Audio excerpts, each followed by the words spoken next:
Bonjour à tous et à toutes et bienvenue dans cet atelier Entreprendre organisé par la CCI Côte d'Or Saône-et-Loire. Chaque année, nous avons le plaisir d'accompagner près de 800 créateurs et repreneurs dans leurs projets entrepreneuriaux à travers notre territoire. Dans ce cadre, tous les mois, nous proposons des ateliers sur différentes thématiques pour vous proposer des exemples concrets et des méthodes concrètes pour avancer dans votre projet. Nous sommes Antonin Nef et Laure Bolino, nous sommes conseillers à la création et la reprise d'entreprise à la CCI Côte d'Or Saône-et-Loire et nous allons animer cet atelier. N'hésitez pas à vous abonner à notre chaîne pour ne pas manquer nos prochains ateliers et à aimer cette vidéo si elle vous a été utile. C'est aussi un moyen d'aider d'autres entrepreneurs à découvrir notre contenu. Si vous souhaitez être accompagné dans votre projet et aller plus loin dans les ateliers, nous vous invitons à contacter l'espace Entreprendre de la CCI Côte d'Or Saône-et-Loire et à aller sur le site internet aussi pour voir les différentes formations que nous allons pouvoir vous proposer. Ensemble, nous pourrons aller plus loin dans votre projet et beaucoup plus dans le détail via des rendez-vous plutôt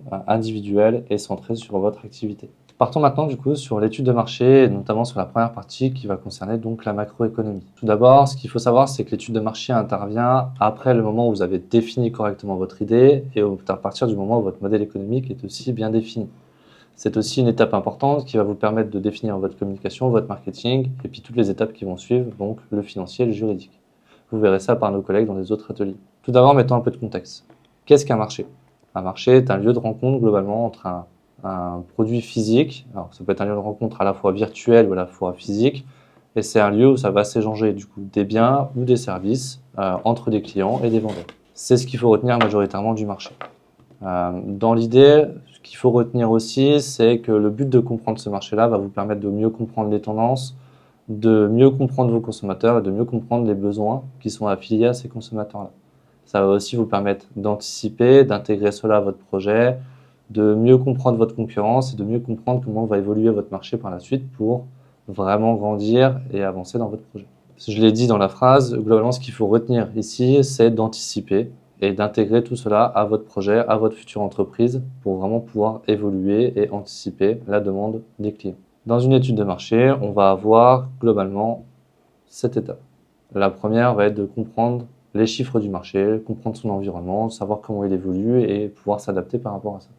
Ça va être la deuxième étape de comprendre les tendances, de savoir qu'est-ce qui est populaire et qu'est-ce qui est moins populaire. Comprendre ensuite qui vont être nos cibles, qui vont être les clients, quelles sont leurs habitudes d'achat, leurs habitudes de consommation. Comprendre aussi le parallèle entre vous et le marché. Ça va être assez important de comprendre ça. De comprendre aussi la réglementation qui va toucher votre futur métier. Comprendre les acteurs existants aussi sur le secteur et enfin de pouvoir mettre en place une stratégie à la fois pour évoluer et aussi pour mieux anticiper vos objectifs futurs. Maintenant, je vais passer la main à Laure pour qu'elle puisse vous expliquer un peu l'exemple sur lequel on va s'appuyer lors de cet atelier. Donc l'exemple qu'on a décidé de prendre justement pour être un petit peu plus concret sur cet atelier, c'est l'exemple d'un food court sur la ville de Beaune. Un food court, c'est quoi? C'est un hall type hall alimentaire où on va retrouver en fait divers restaurants et un bar central au milieu duquel les gens vont pouvoir venir se restaurer et choisir leur boisson. L'idée, c'est d'avoir un espace commun de consommation qui soit un espace convivial avec différentes formes de cuisine, différentes formes d'origine de cuisine, de plats cuisinés proposés par des restaurateurs indépendants. Voilà l'idée sur laquelle on a décidé de partir et qui va nous suivre, en fait, qui va être le fil conducteur de tout notre atelier. Voyons maintenant plus clairement ce que c'est une étude de marché. Alors, une étude de marché, en fait, elle va vous permettre notamment de comprendre, d'explorer. Ça va être un travail d'exploration pour comprendre le marché et pouvoir vous adapter aussi aux attentes des clients, notamment de faire le lien en fait entre les clients, leurs besoins et le produit ou le service que vous allez leur vendre. C'est l'idée principale du sujet. Il y a 4 choses dans un marché qu'il faut comprendre. Le premier intérêt, c'est de comprendre est-ce qu'il y a un potentiel de marché? Est-ce qu'il y a vraiment une demande? Est-ce qu'il y a vraiment quelque chose qui existe? Et quelle est-elle actuellement? Ensuite, on va essayer de comprendre ses clients. Qui vont être les clients? Quel est l'intérêt qu'ils vont avoir dans notre projet? Et ensuite, comment on va pouvoir nous se différencier par rapport aux concurrents qui existent? Alors, ça va être soit se différencier, soit essayer de les copier, c'est-à-dire de faire un peu comme eux, pour ensuite pouvoir jouer sur une stratégie un peu différenciée. Et enfin, le dernier point, qui va être aussi important, alors ça dépend tout à fait de votre projet, mais ça peut être aussi d'aller convaincre des partenaires qu'ils soient financiers ou commerciaux. L'intérêt de tout ça, à la fin, c'est de mieux vendre. C'est de vous permettre de vendre au mieux votre produit, au mieux votre service et surtout de vous vendre vous au mieux auprès des partenaires. On va s'appuyer majoritairement sur la première partie sur quels sont les outils dont je vais avoir besoin et sur quel site je peux m'appuyer pour aller faire des recherches. Alors il y a plusieurs choses qui existent, hein. Soit vous pouvez vous faire accompagner par des organismes qui vont vous aider en vous donnant des chiffres, en vous donnant des stats. Soit vous pouvez vous rapprocher aussi de cabinets d'études, hein, qui ont pu faire des études, mais du coup qui vont être payantes dans ces cas-là. Ou alors vous pouvez vous appuyer par un grand ami que tout le monde a, qui est Google, globalement, qui vous permet d'avoir quand même toutes les stats assez facilement et qui vous permet d'avoir déjà une première idée de l'existence du marché et puis de ces chiffres. On va regarder ça du coup pour notre exemple de food court. Donc je vais laisser Laure vous présenter un peu les chiffres qui existent actuellement sur le marché de la restauration. Donc au niveau des tendances nationales, au niveau des chiffres d'affaires donc de la restauration, on a constaté sur l'année 2023, nous sommes à plus de 179 000 restaurants, donc selon les derniers chiffres parus. On essaye toujours d'avoir des chiffres qui soient les plus récents possibles pour être le plus crédible possible au niveau de notre projet et surtout des investisseurs. Le ticket moyen en restauration en France est de 16 € au niveau de la salle, donc quand on est sur une restauration en salle, et il est de 23 € si on fait une commande en ligne. Pour qu'une activité de restauration soit vraiment rentable, la marge brute sur les produits solides doit atteindre entre 70 et 75% et 85% pour les produits liquides. Sur d'autres chiffres, on va aussi constater le coût des matières premières qui représente environ 34,2% du chiffre d'affaires des restaurateurs. Ça, c'est une source KPMG, Gira l'addition. Autre exemple aussi au niveau des tendances liées au marché de la restauration en France, on a constaté qu'en proposant donc des produits bio, on avait 70% des Français qui attendaient ce genre d'offres. Et concernant le public végétarien et végétalien, la population a augmenté de 8,4% entre 2015 et 2020. Autre tendance aussi que l'on constate, c'est sur la digitalisation.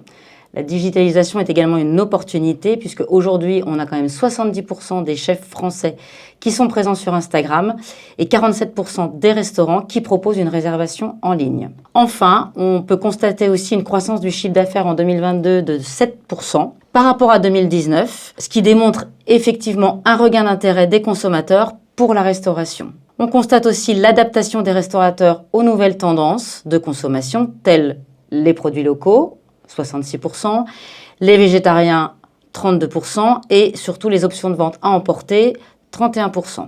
On constate aussi la progression de 35% des services entre 2020 et 2021, ce qui témoigne d'une évolution des modes de consommation, en partie due au développement du télétravail et suite évidemment au confinement. Donc les restaurateurs pourraient profiter de cette tendance pour diversifier leurs sources de revenus et toucher un public beaucoup plus large, notamment en zone urbaine. L'expérience client, bien évidemment, donc, devient un facteur décisif, où 40% des consommateurs mettent en avant l'importance de l'expérience globale de service dans leur choix de restaurant. Et ce désir d'une expérience exceptionnelle se traduit par la recherche d'un service irréprochable, d'un menu attrayant, évidemment de normes d'hygiène et de sécurité alimentaire rigoureuses. Ce qui est très important aussi pour les consommateurs, c'est l'équilibre qualité-prix, d'autant plus aujourd'hui face à l'inflation et à la flambée des coûts des prix des matières premières. Pour faire une synthèse de tout ce que vient de vous dire Laure, globalement, l'intérêt, c'est de ne pas vous contenter d'une seule source. Vous pouvez les citer évidemment dans votre document, mais c'est important de se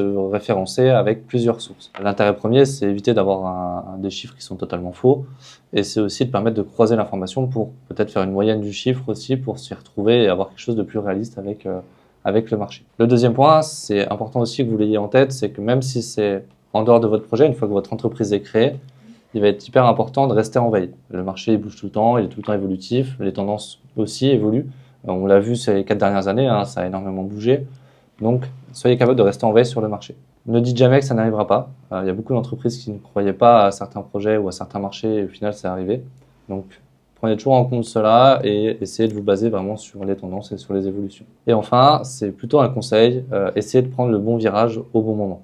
C'est-à-dire oser, tenter, et essayer de prendre la tendance au moment où elle apparaît et non pas en retard de 1 an ou de quelques mois. Intéressons-nous maintenant aux différents outils qu'on va voir donc après cette étude de marché sur plutôt les outils sur les clients, sur votre profil et sur comment on va évoluer par rapport à ça. Commençons par le plus important, globalement, les clients.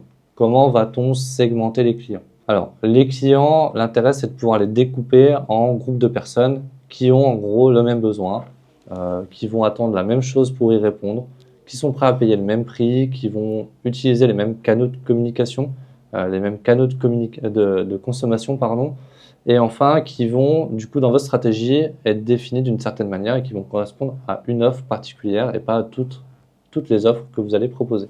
Donc, comment segmenter? Il y a 3 critères majoritaires dans la segmentation. Tout d'abord, il faut que votre segmentation elle soit mesurable. Il faut qu'elle soit accessible, c'est-à-dire que vous allez pouvoir aller toucher votre cible et non pas juste vous dire bah voilà, je vise ces gens-là, mais je ne sais pas comment y aller et je pense qu'ils sont intouchables. Et enfin, il faut que ce soit une cible qui soit rentable. Alors, on est quand même une entreprise, notre but est quand même de gagner de l'argent à un moment donné, d'avoir une rentabilité. Donc, il faut que ces personnes-là soient solvables et qu'on puisse du coup aller chercher la rentabilité derrière. Ça, en gros, ça va être votre marché. Une fois que vous avez bien défini vos cibles et vos segmentations, ça va être votre marché. Pour faire ça, on a un outil du coup qu'on va appeler un persona. Ça va être un outil qui va vous permettre de vraiment vous projeter dans la tête d'un client. Vous allez définir d'abord votre segmentation et ensuite vous allez vous dire ok, j'ai ce client-là, je me mets dans sa tête ou je m'entoure de personnes qui correspondent à ce profil-là et je vais aller creuser sur quelles sont ses problématiques, quelles sont ses habitudes de consommation. Qu'est-ce qui actuellement l'empêche de répondre à ces problématiques? Et donc, qu'est-ce que va attendre cette personne pour qu'on puisse répondre? Et donc, quels vont être ses critères en fait d'attente pour qu'une entreprise réponde à ses besoins? Et en face de ça, vous allez pouvoir définir en fait quelle est l'offre que vous allez pouvoir définir pour cette personne-là pour résoudre tous ces problèmes et répondre au maximum à ces critères. On va prendre notre exemple donc sur le food court et on va vous présenter un peu différents profils qu'on peut avoir et potentiellement 1 ou 2 problématiques aussi qui peuvent être liées. Donc, je vais passer la main alors. En fait, on va avoir 3 exemples de personas en fonction de 3 cibles qu'on a décidé de définir. La première cible étant les familles. La deuxième cible, ce sont les personnes seules, accompagnées, célibataires, en couple, peu importe, qui aiment sortir entre amis, qui ont envie de passer un moment convivial. Et puis la troisième cible, donc le troisième persona qu'on va prendre, ce sont les cadres qui souhaitent prendre un repas entre collègues ou avec des clients. Voilà donc les 3 personas. Et si vous voyez le slide, on a pris l'exemple d'Amandine. Donc voilà un petit peu comment on va s'articuler un persona. On a déjà le profil de la personne, son âge, son diplôme, sa situation maritale, la ville où elle habite, le métier qu'elle exerce. Après, on va essayer d'identifier, de réfléchir aux problèmes qu'elle a aujourd'hui en termes de restauration. Donc aujourd'hui, Amandine, elle ne trouve pas de restaurant avec une vraie carte pour son régime alimentaire. Elle n'a pas de lieu où elle se sent comme chez elle. Ça, c'est sa problématique.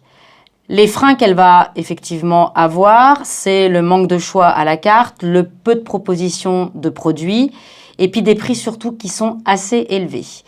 Et ses habitudes de consommation à Amandine, on a pu constater, elle est végétarienne depuis plus de 10 ans, elle aime sortir 2 à 3 fois par semaine au restaurant, entre amis ou juste en famille. Elle aime manger au calme et elle veut discuter autour d'un bon verre de vin. Voilà, elle est très, très, très branchée réseaux sociaux. Ses critères de décision, elle aime avoir des produits de qualité, de saison, à un prix qui soit plutôt abordable quand elle sort en famille ou entre amis.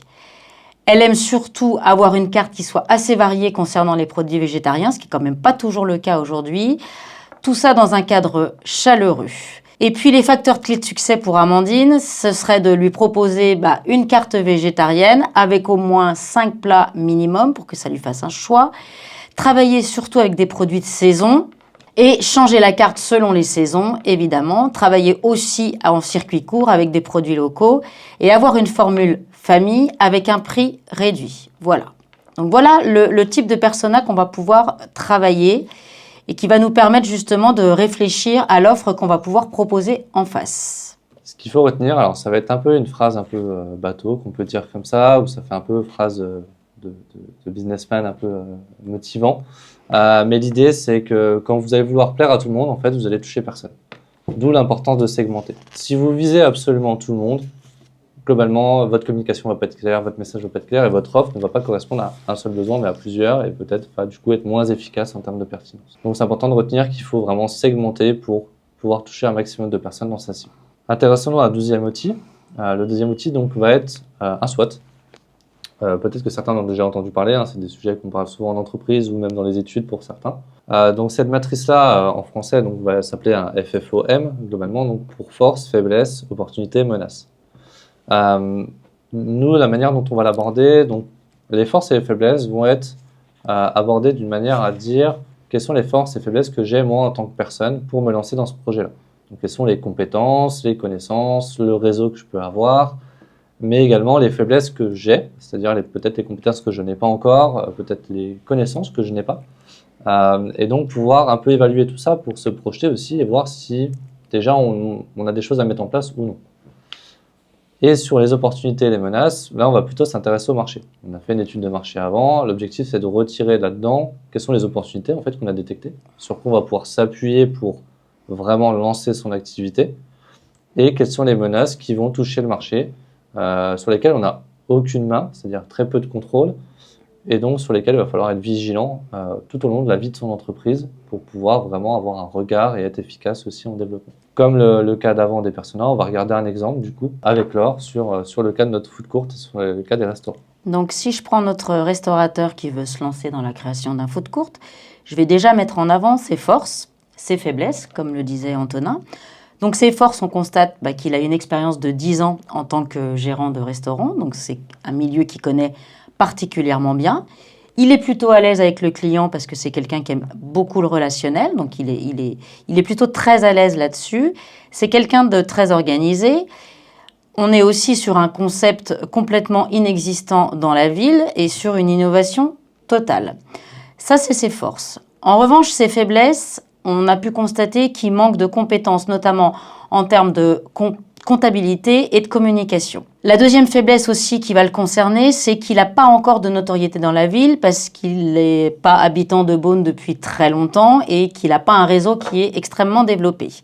Et puis la troisième faiblesse qu'on a pu mettre en avant, c'est qu'il a un apport personnel qui est assez faible pour un projet qui, somme toute, va demander des investissements assez conséquents.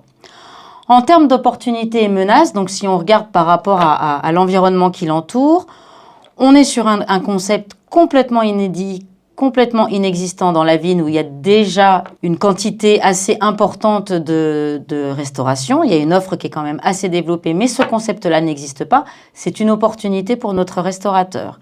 La deuxième opportunité, c'est qu'il va pouvoir bénéficier du tourisme. On est sur une ville qui est extrêmement touristique et extrêmement dynamique. Et puis aussi, il va pouvoir bénéficier de la croissance du secteur de la restauration, comme on l'a dit tout à l'heure, en termes de chiffres au niveau national, puisqu'on est sur une croissance à hauteur de 7%. En ce qui concerne les menaces, on va effectivement constater, et on vient déjà de le dire, qu'il y a une très très forte concurrence sur la ville de Beaune. On a une deuxième menace aussi dont on est au courant, c'est la législation et la réglementation qui sont vraiment deux éléments très forts sur ce secteur d'activité qu'est la restauration. On a aussi un troisième élément dont il ne faut pas négliger, c'est l'inflation qui va fortement impacter les charges et donc le prix de vente, le panier moyen. Et puis bien évidemment, ce qui en déduit de cette inflation, c'est le pouvoir d'achat des clients qui est en forte baisse. Donc voilà un petit peu ce qu'on peut dire sur le SWOT de notre exemple de restauration. Pour rebondir sur ce que vient de dire Laure, en s'appuyant sur son SWOT, ce qui va être important aussi, et que je n'ai pas forcément dit juste avant, mais c'est important aussi de réfléchir à comment vous allez pouvoir corriger ou compenser les faiblesses que vous avez. On a vu que dans l'exemple, il avait des faiblesses dans la comptabilité, dans la communication.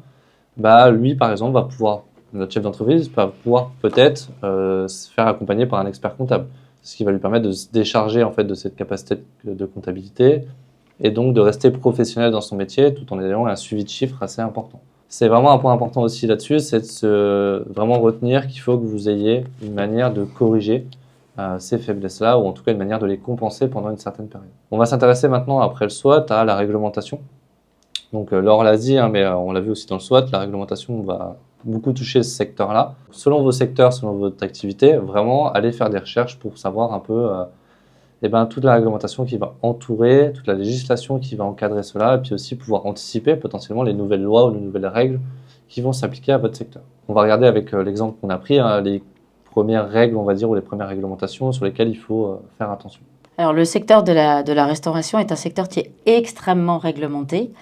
Donc la liste n'est pas exhaustive, mais on a déjà essayé de lister quelques règles dont il faut avoir la connaissance, notamment le permis d'exploitation qui est obligatoire, la licence 4, et puis les normes HACCP, puisqu'il faut aussi avoir la formation hygiène pour pouvoir exercer dans ce secteur d'activité. On va noter également dans cette liste, qui, je rappelle, n'est pas exhaustive, l'obligation d'afficher toutes les boissons non alcoolisées, et puis les prix qui sont obligatoirement aussi affichés pour le client. Voilà, donc je vous laisserai bien évidemment faire la suite des recherches, puisqu'il y a vraiment d'autres réglementations concernant ce secteur d'activité, et à chaque secteur d'activité, on va retrouver une législation spécifique et une réglementation spécifique. N'oubliez pas que parfois, selon les secteurs dans lesquels vous êtes, vous n'avez pas forcément de législation. Pour le coup, il y a encore des secteurs où il n'y a pas de réglementation, où la réglementation est très très faible, mais renseignez-vous malgré tout pour être sûr qu'il n'y ait pas une réglementation qui va arriver par la suite. C'est toujours important d'anticiper quand même ce qui va se passer dans votre marché. Intéressons-nous maintenant à un dernier pan, on va dire, vraiment de l'étude de marché, très important en tout cas, qui va être la concurrence. Donc là, l'idée, c'est de regarder un peu les acteurs qui sont présents sur le marché, de savoir un peu ce qu'ils font déjà actuellement, de connaître un peu leur activité, connaître potentiellement leur prix et faire bien la différence entre 3 types de concurrents. Vous avez les concurrents directs, c'est ceux qui vont faire exactement la même chose que vous. À peu de choses près, globalement, ils vont vraiment avoir la même activité. Ensuite, vous avez les concurrents indirects. Ils vont répondre aux mêmes besoins que vous, d'une manière différente. Donc voilà, c'est vraiment assez basique. Et ensuite, vous avez les concurrents qui vont arriver, ce qu'on appelle des nouveaux entrants. C'est des gens qui vont peut-être avoir eu la même idée que vous, mais qui vont arriver un peu plus tard que vous. Et bien ceux-là, il faut aussi les anticiper, parce que potentiellement, vous n'avez pas une idée forcément innovante ou géniale, ou en tout cas, votre idée peut être copiée, et donc dans l'idée, vous allez avoir de nouvelles personnes qui vont rentrer en concurrence. Différents facteurs à regarder chez les concurrents. Donc déjà, qui sont-ils? Où est-ce qu'ils sont implantés? Quels sont les produits ou les services qu'ils proposent? À quel tarif? Si vous n'arrivez pas à les avoir, du coup, vous pouvez faire des demandes de devis, potentiellement pour vos clients, en étant client, globalement. Quelle est la renommée, c'est-à-dire la notoriété de cette entreprise-là? Et est-ce qu'elle est présente ou non sur les réseaux sociaux? Et est-ce qu'elle a un site internet ou non? Ça va permettre de vous positionner aussi, de vous dire, si eux sont là-dessus, peut-être qu'il faut que j'y aille aussi, pour éviter d'être déconnant par rapport au secteur. Une chose importante, si vous ne trouvez aucun concurrent sur votre secteur, posez-vous des questions, vraiment, parce que ça veut potentiellement dire qu'il n'y a pas de marché ou qu'il n'y a pas de demande. Et donc à ce moment-là, il faut vraiment vous poser la question sur votre projet, sur sa viabilité.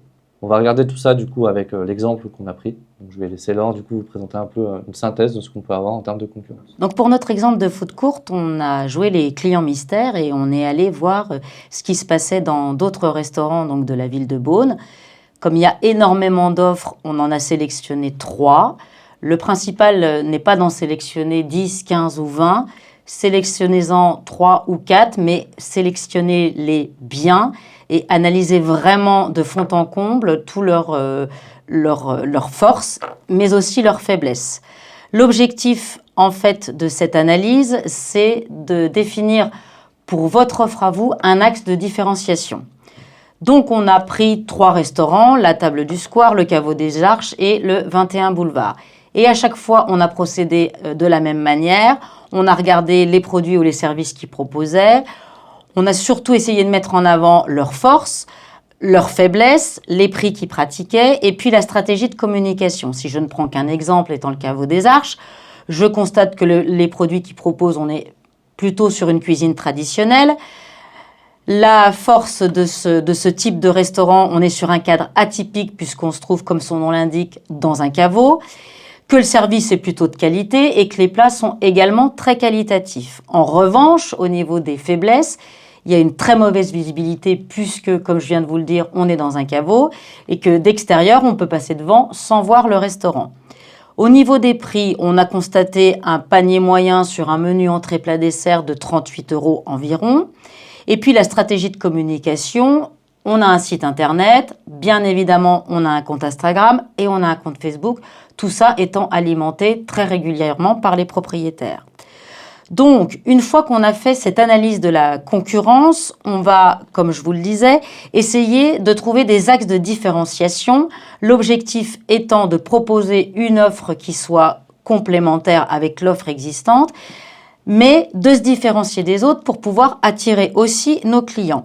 Donc nos axes de différenciation, ça va se faire par les produits, par l'offre très différenciante puisqu'on va proposer des cuisines du monde et pas seulement une cuisine traditionnelle comme on va pouvoir trouver chez nos concurrents, un choix multiples et variés. Au niveau des forces, on est sur un concept innovant, donc une vraie nouveauté sur la ville de Beaune. On est sur un concept de qualité avec une grande diversité de produits. Au niveau des faiblesses, en revanche, la grosse difficulté pour nous, ça va être de se faire connaître sur une ville qui, effectivement, ne nous connaît pas ou on n'a encore pas réussi à développer notre réseau. En matière de prix, on va justement, pour contrer un petit peu ce que font les concurrents aujourd'hui sur cette ville, essayer de viser des prix qui soient un petit peu plus abordables pour attirer une clientèle différente et supérieure aux autres. Et en termes de stratégie de communication, on va profiter du fait d'avoir différents acteurs, c'est-à-dire différents professionnels indépendants qui chacun ont leur propre entreprise et chacun ont leur propre réseau de communication.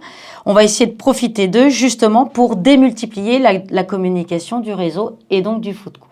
En parallèle de ça, du coup, pour faire un peu pareil une synthèse et puis surtout vous donner quelques conseils pour votre analyse de concurrence, vous pouvez appeler des confrères, c'est-à-dire que vous pouvez aller sur d'autres régions que là où vous êtes et du coup les appeler pour échanger un peu sur concrètement qu'est-ce que eux proposent, comment ils fonctionnent par rapport à leurs concurrents et comment ils arrivent à se différencier un peu sur le marché. Ça peut être aussi pour des gens qui ne sont pas du métier d'aller faire un stage d'immersion. Souvent les entreprises sont assez ouvertes à ça, d'aller vous immerger du coup dans l'entreprise pour déjà voir si ça vous correspond ou pas. Si vous êtes capable de vraiment matcher avec le métier et puis aussi vous rendre compte un peu de la réalité du métier. Et enfin, on vous amène aussi à prendre beaucoup de recul par rapport à votre projet et puis beaucoup de recul par rapport aux concurrents. L'idée dans une analyse de concurrence, c'est d'être neutre. Il ne faut pas être dans la critique, il faut juste être dans un constat de ce que vous observez chez vos concurrents. Voyons maintenant le dernier point sur l'étude de marché qui va concerner donc qui est plutôt optionnel mais qui est toujours très très intéressant à exploiter notamment pour connaître son marché au niveau local majoritairement. Donc là l'idée ça va être de faire donc ce qu'on appelle un questionnaire ou une enquête terrain pour vraiment voir si les chiffres que nous avons analysés avant sont réels sur notre secteur ou est-ce qu'il faut que je les réajuste un petit peu. Comment va se découper une enquête? Globalement, ça va être surtout de bien faire un constat des potentiels clients qui existent et d'approcher un peu le sujet sur est-ce que les gens sont quand même intéressés par ce type de projet-là aussi. On va poser en fait différentes questions. Globalement, l'intérêt de ces questions-là, c'est surtout de s'intéresser à 5 points majoritaires. Le premier, ça va être de comprendre le profil des répondants, c'est-à-dire qui répond à ce questionnaire et qui vont être les personnes qui sont intéressées. Ensuite, on va s'intéresser à leurs habitudes de consommation. Ce qu'on disait avant, on s'est intéressé dans les personas à se projeter dans la tête de quelqu'un. Maintenant, on va essayer d'aller voir si cela se vérifie ou non avec les profils qu'on aura identifiés. Ensuite, on va regarder si les gens sont quand même intéressés ou non par notre projet. Parfois, ça peut faire un peu mal de se dire en fait, la majorité des gens ne sont pas intéressés, mais ça peut vous donner une prise de recul réelle sur est-ce que ça vaut le coup que j'y aille ou non. On va aussi s'intéresser dans cette partie-là à quelles sont les attentes de ces clients par rapport à votre projet. Qu'est-ce qu'ils aimeraient retrouver, quel prix, voilà, toutes ces notions-là.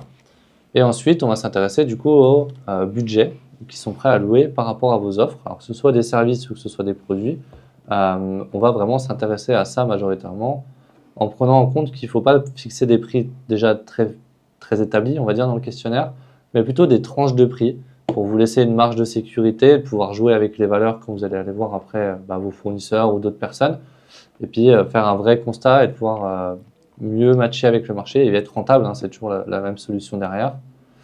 Et enfin, le 5e intérêt du questionnaire, ça va être de récupérer potentiellement une base de données clients en récupérant potentiellement des adresses mail ou des contacts qui vont vous permettre au moment du lancement de directement lancer une campagne publicitaire auprès de ces personnes pour tout de suite avoir des premiers clients et des premiers prospects pour ensuite les convertir et donc les fidéliser par la suite. On va vous montrer un peu avec un exemple ce que ça peut donner aussi et concrètement comment on va pouvoir vous présenter avec quelques conseils l'intérêt de ce questionnaire.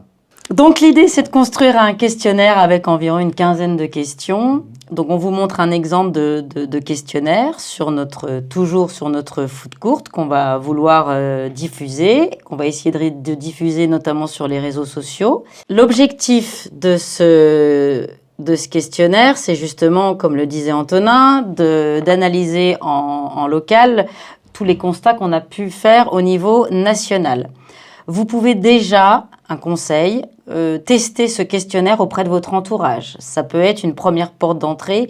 Ça vous permet de le tester, de le faire lire et puis de récolter les critiques, si critiques il y a. Et puis d'adapter aussi le mode de diffusion selon la cible. Si vous ciblez effectivement des personnes âgées, vous allez éviter de diffuser ce questionnaire sur Instagram, mais plutôt sur Facebook. Et inversement, si vous ciblez des jeunes de 16 à 20 ans, privilégiez TikTok. Une fois que vous avez diffusé votre questionnaire, vous allez, à la suite des réponses que vous aurez eues, faire une analyse. Et le site Google Forms peut vous permettre justement rapidement d'avoir une analyse assez détaillée des résultats que vous aurez eus. En plus de ça, donc Google Forms, c'est là où vous allez vraiment faire votre questionnaire. Hein. C'est un conseil plus qu'une obligation, globalement. Mais l'idée, c'est vraiment d'utiliser ce site-là parce que si vous avez une adresse Google, globalement, tout est gratuit. Toute analyse est gratuite et tout le cumul des questions que vous allez avoir va se faire automatiquement. Vous n'avez pas besoin de reprendre à chaque fois un questionnaire par un questionnaire. Tout va s'agrémenter naturellement et donc ça va être plus facile pour vous. Cet atelier touche à sa fin. Merci à tous pour votre attention. Nous espérons que vous avez trouvé des réponses à vos questions ou que cela a suscité de nouvelles réflexions. Nous vous invitons à vous inscrire au prochain atelier pour aborder différentes thématiques et aller plus loin dans vos projets. Nous vous invitons aussi à vous faire accompagner par nos services si vous avez besoin pour aller plus vite dans votre projet. Nous vous souhaitons beaucoup de succès dans vos projets entrepreneuriaux. À très bientôt et n'oubliez pas de vous abonner à notre chaîne pour ne rien manquer.